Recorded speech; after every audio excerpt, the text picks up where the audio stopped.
ইরানের সঙ্গে পাল্লা দিয়ে নিজের পায়ে যেন কুড়াল মেরেছে ইসরায়েল।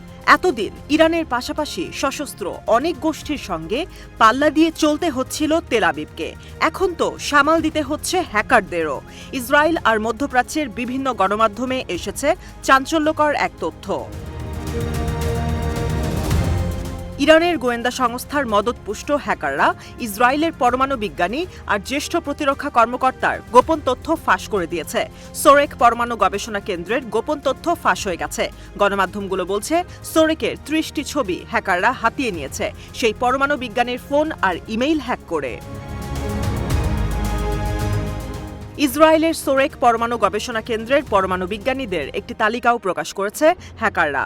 এ সময় ইসরায়েলে প্রতিরক্ষা মন্ত্রণালয়ের সাবেক এক মহাপরিচালকের ব্যক্তিগত ছবি ও তথ্য ফাঁস করা হয়। সাবেক এই মেজর জেনারেল এর আগে সেনাবাহিনীর সাইবার অপারেশনের কর্মকর্তা ছিলেন।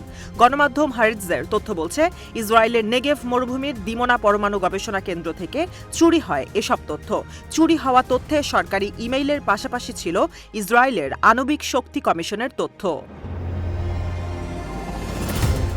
বিষয়টি নিয়ে পোস্ট করেছে যুক্তরাষ্ট্রের সিভিল ডিফেন্স নিউজও। তারা বলছে, ইরানের হান্দালা হ্যাকার গ্রুপ নতুন একটি সাইবার হামলার ঘোষণা দিয়েছে, যেখান থেকে ২০ গিগাবাইটের গোপন নথি হাইজ্যাক করেছে তারা। ফাঁস হওয়া তথ্যে রয়েছে ইসরায়েলের সাবেক ও বর্তমান কর্মকর্তাদের বিস্তারিত। তবে এ বিষয়ে ইসরায়েল এখনও কোনো প্রতিক্রিয়া জানায়নি।